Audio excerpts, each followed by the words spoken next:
Welcome back to CEO.ca.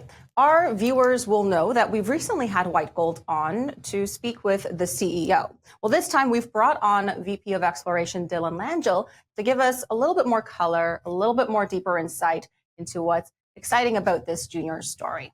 Dylan, as we know, you've joined White Gold back in May of this year, out of being a core member of the discovery team for the Great Bear project. Walk us through, that significance of that project first.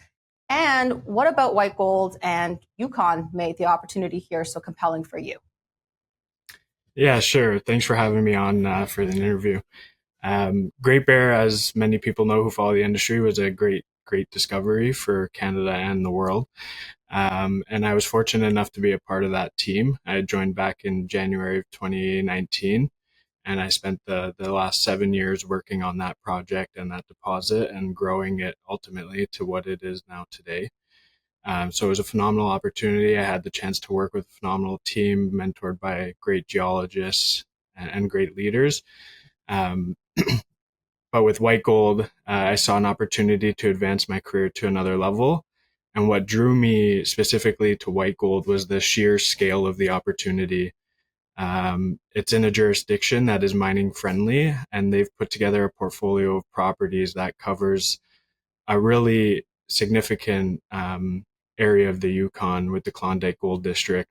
But what really caught my eye and what really made me join the White Gold team was the foundation that they had with the White Gold assets and the deposits. So they already had an existing resource base, and I thought that was really important.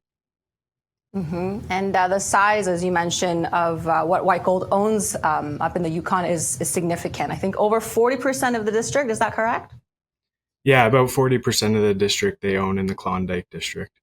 Mm-hmm. And so what are you doing with the team to essentially work on growing the deposit if there's still room? Yeah, so a few weeks ago, we announced a resource update. So we took the deposit from 2.3 million ounces to 3 million ounces.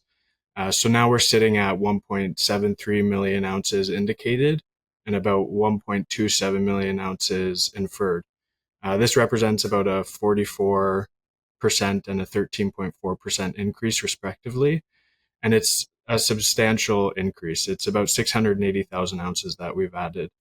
And what's so exciting about this addition is that it came off the back of no drilling. What we did, we had some really smart geologists prior to my arrival who had worked on a new interpretation of the deposit, and it allowed for including drill results that weren't previously captured in the model.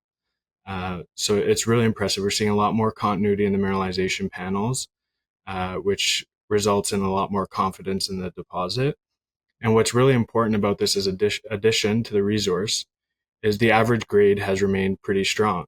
And the ounces have grown, but this speaks to the quality of the mineralization. So we're excited to get this drill program finished this year and see what addition we can make on top of this 3 million ounces. In terms of growth, I think there's still significant opportunity to expand the deposit because it opens, all 4 deposits remain open along strike and at depth. Well, you're at the camp right now, as we can see here on camera. Can you share a little bit more detail on what you're working on for the drill program when it comes to key objectives? Yeah. So this year for 2025, we've kind of got a few streams of work going on, specifically with drilling. We're targeting key areas that have been identified, and the focus of this drill program has been a high-grade breccia that resides in the footwall of the deposit. It's previously been drilled, but it's been underexplored. So they didn't really go back and follow up on a hole that intersected it at depth. And the hole that did intercept it historically had an average grade of 4 grams per ton over 12 meters. So that became the basis of our program for 2025.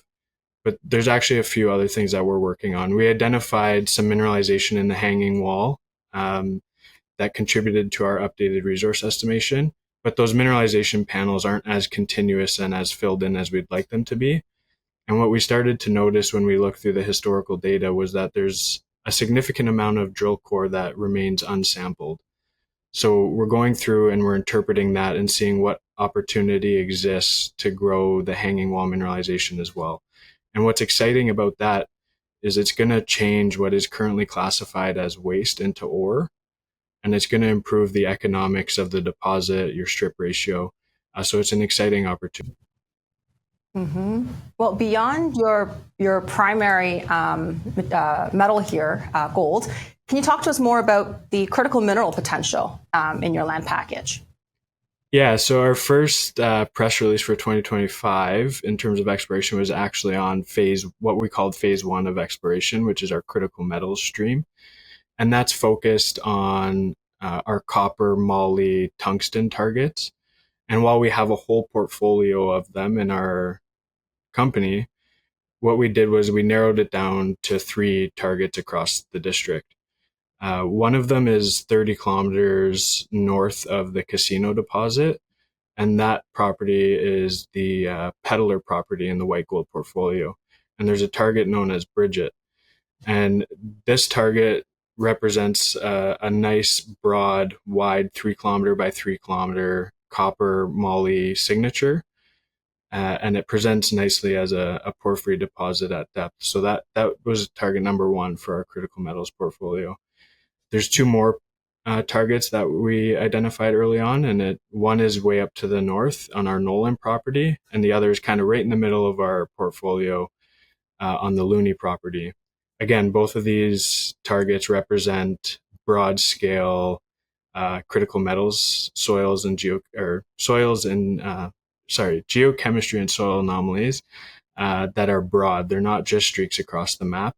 So what we did this year is we ran geophysics surveys. So we ran gradient and dipole IP surveys across all 3 properties. Okay. Well, it's always a treat to have exploration leads on our program. So Dylan, thank you for making the time. Yeah, of course. Thank you so much for having me.